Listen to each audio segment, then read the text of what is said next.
Tucson is currently contending with the problem of stray animals and pet overpopulation. While animal shelter leaders and experts say the situation is getting better, they acknowledge that more should be done. Cindy Gilliland is a professor of practice at the Eller College of Management at the University of Arizona. She has worked with students to research the stray animal issue in Tucson, and she says the problem is worse here than in other areas.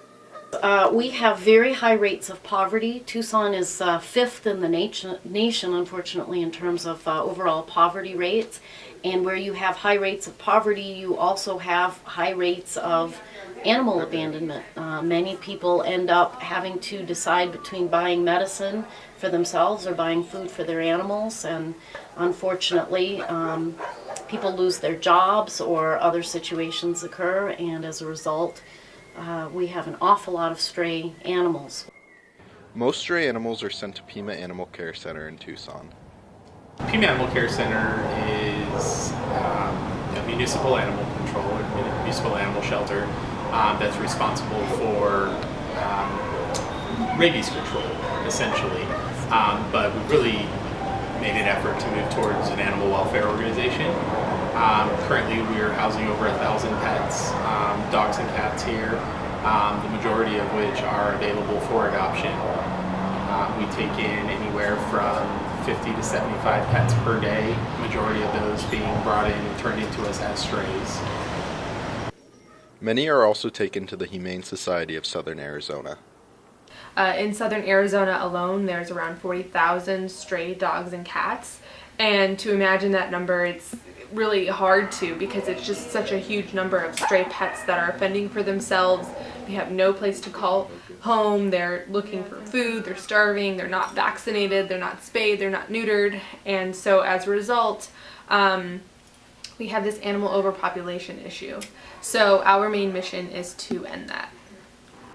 On Election Day in November, voters in Pima County approved Proposition 415, which will give $22 million to Pima Animal Care Center to upgrade its main facility, which was originally built in 1968.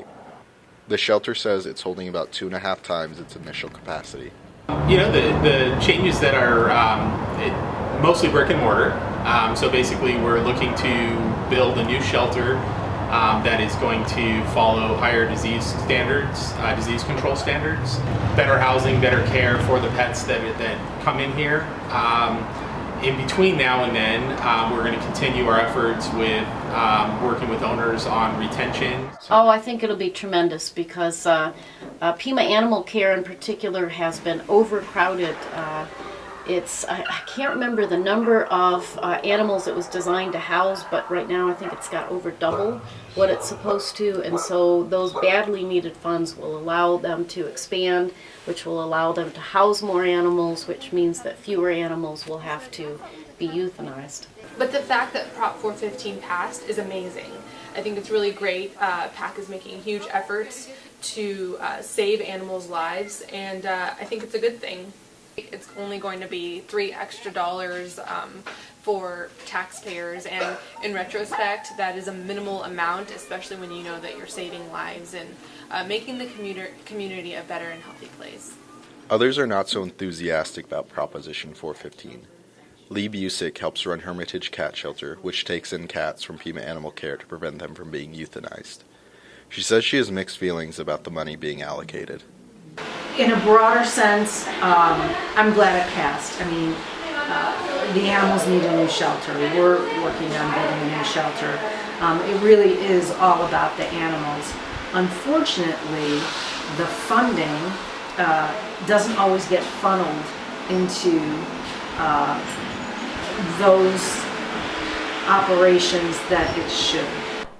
Gallick acknowledged that Pima Animal Care has a ways to go to heal its reputation. Our biggest challenge, I think, has been to getting the message out that we're not the same shelter that we were 10 years ago. We've had a reputation in our community as being just a dumping ground for pets, and an organization that really doesn't care. If you speak to live release rate, which is a percentage of the animals that come in that are released with positive outcomes, either redemption, rescue, or adoption. 6 years ago we were at 32%, right now we're above 82. So all of those are, those are all made with a cultural shift, and that trend is something that's going to continue. That with our intake numbers going down because of our spay and neuter really lands us in a great position to, with the community support, hopefully reach our end goal, which is to become a no-kill community.